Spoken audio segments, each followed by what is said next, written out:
हरियाणा के एक छोटे से गांव में एक ऐसा कैमरा मिलता है जिसमें किसी भी इंसान की फोटो खींचती है वो एक हफ्ते बाद मर जाता है। पहले तो गांव वालों ने किसी ने विश्वास नहीं किया, लेकिन जब एक साथ 11 लोगों की मौत होती है तो पूरा गांव डर जाता है और पुलिस भी बहुत डरी हुई थी। लेकिन सबसे खतरनाक बात एक है, उस कैमरे में एक ऐसी फोटो दिखाई दी जो किसी ने खींची ही नहीं थी।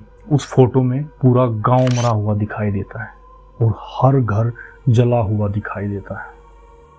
तो ये कहानी है हरियाणा के महेंद्रगढ़ की, जहां पर एक राहुल नाम का लड़का रहता था और वो एक हवेली में जाता है। उसको ना एक कैमरा दिखाई दिया वहां पे पड़ा हुआ, जो काफी धूल मिट्टी में पड़ा था।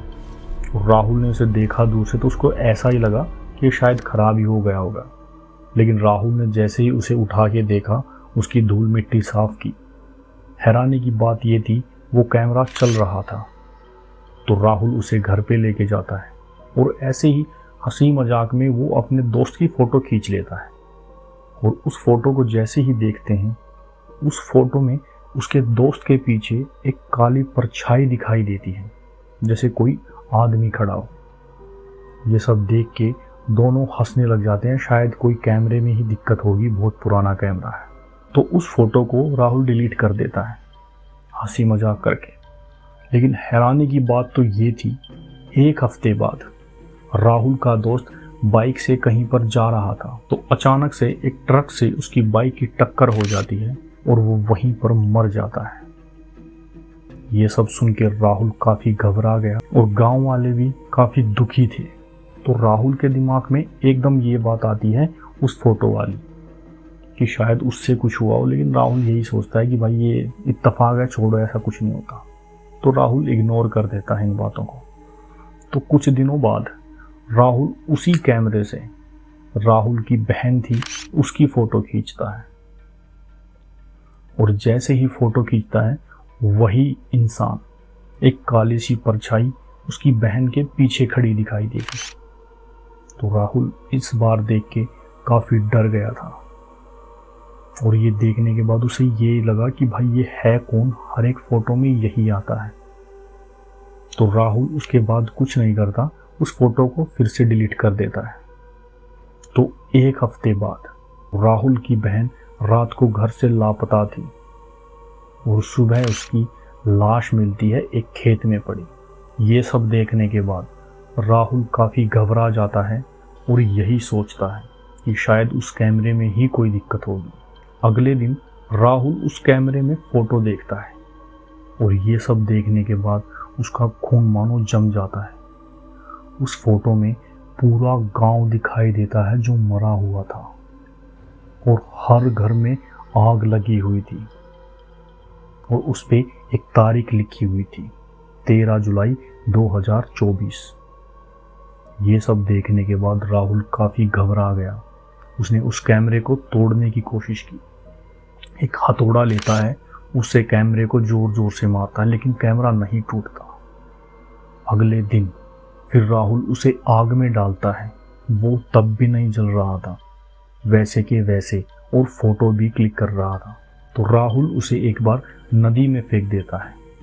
अगले दिन राहुल देखता है वो कैमरा राहुल के घर पे रखा मिलता है। राहुल ये सब देख के बहुत डर गया और गांव के एक बुजुर्ग के पास जाता है, जो काफी बूढ़ा इंसान था, कि सलाह लेने के लिए कि क्या करें क्या ना करें।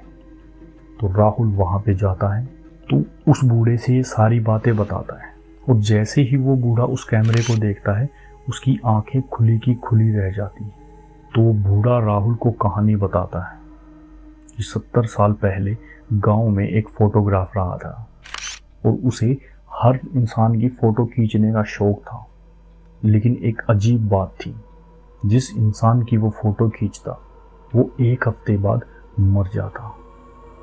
गांव में काफी लोगों की ऐसे मौत हो गई तो गांव वाले काफी भड़क गए थे और उस फोटोग्राफर को मार देते हैं। मरने के बाद उसने पूरे गांव को एक श्राप दिया था, ये कैमरा फिर से आएगा और जिसकी फोटो खींचेगी वो एक हफ्ते के बाद मर जाएगा, कोई जिंदा नहीं रहेगा। ऐसा बहुत सालों से गांव में डर बना रहा था। गांव वाले अपना गांव छोड़ के शहरों में जाने लग गए। लेकिन अब कुछ दिनों तक सब कुछ ठीक था, जब तक ये कैमरा नहीं आया था। तो राहुल को वो बताता है कि तुम एक पुजारी के पास जाओ, वो ही तुम्हें इसका कुछ हल बता सकता है। तो राहुल घर पे जाता है और वो ना काफ़ी घबराया हुआ था। तो वो पुजारी के पास जाता है और उससे बताता है ये सब बातें। तो पुजारी उसको बताते हैं कि उस फोटोग्राफर का नाम मोहन था और उसकी वो हवेली आज भी वहीं पर है। तो राहुल अगले दिन उस हवेली में जाता है और जैसे ही उस हवेली में जाता है, एक अजीब सी आंधी आने लग जाती है। एक अजीब सा तूफान, मानो खिड़कियां जैसे टूट जाएंगी। तो राहुल अंदर धीरे धीरे जाता है तो उसे ना एक अजीब सी आहट महसूस होती है, जैसे कोई उसके पीछे पीछे चल रहा हो। तो राहुल जैसे जैसे धीरे धीरे चलता है, अचानक से कैमरे में अपने आप फोटो खींचने लग जाते हैं। और राहुल जैसे ही उस फोटो को देखता है, उसमें राहुल था। तो राहुल समझ जाता है कि अगला नंबर मेरा है। तो राहुल जोर से चिल्लाता है, कौन है, क्या चाहती हो और क्यों यहाँ पे आए हो? तो वो फोटोग्राफर सामने आता है। एक काली परछाई जो पूरी तरह काली थी, राहुल के सामने आके खड़ी हो जाती है और राहुल को ये बोलती है कि मैं मोहन, जो फोटो खींची गई है पूरे गांव की, वो तारीख आज है और पूरे गांव को मरना पड़ेगा। मैं किसी को नहीं छोड़ूंगा। अब पूरे गांव पर मेरा राज होगा। और वो जोर जोर से हंस रहा है, मानो पूरे घर में ना अजीब सी एक चिल्लाने की आवाज़ है। तो राहुल जैसे ही उस कैमरे को पकड़ता है और एक तहखाने की तरफ भागता है। तहखाने में जाके देखता है, वहाँ पे उस मोहन की, जो फोटोग्राफर था, हड्डियाँ पड़ी हुई थी। उन हड्डियों पे राहुल कैमरा फेंक देता है। तो वो फोटोग्राफर जोर जोर से चिल्लाने लग जाता है, बुरी तरह चिल्लाता है। पूरी खिड़कियां टूटने लगती हैं, अपने आप कांच टूटने लगते हैं। तो राहुल को समझ आ गया था कि ये इसी चीज़ से ख़त्म हो सकता है। तो राहुल उन हड्डियों को और उस कैमरे को उठाता है और एक जलती हुई आग में फेंक देता है। तभी सब कुछ शांत। एक जोर से आंधी आती है, लेकिन सब कुछ शांत हो जाता है। ना वो कैमरा दिखाई दिया, ना वो फोटोग्राफर। कुछ दिनों तक सब कुछ ठीक चल रहा था, लेकिन एक दिन एक कबाड़ी वाले को एक कैमरा मिलता है और वही कैमरा जिसकी भी फोटो खींचता है, वही 7 दिन के अंदर मर जाता है। और जैसे ही उस कबाड़ी ने उसमें एक फ़ोटो खींची, उस फोटो में जो इंसान था वो तो था ही, लेकिन उसके पीछे अब की बार मोहन नहीं, वो राहुल था। तो इस कहानी को सुनने के बाद अगर आपको कोई ऐसा कैमरा मिलता है तो क्या आप उसे घर ले जाना पसंद करेंगे?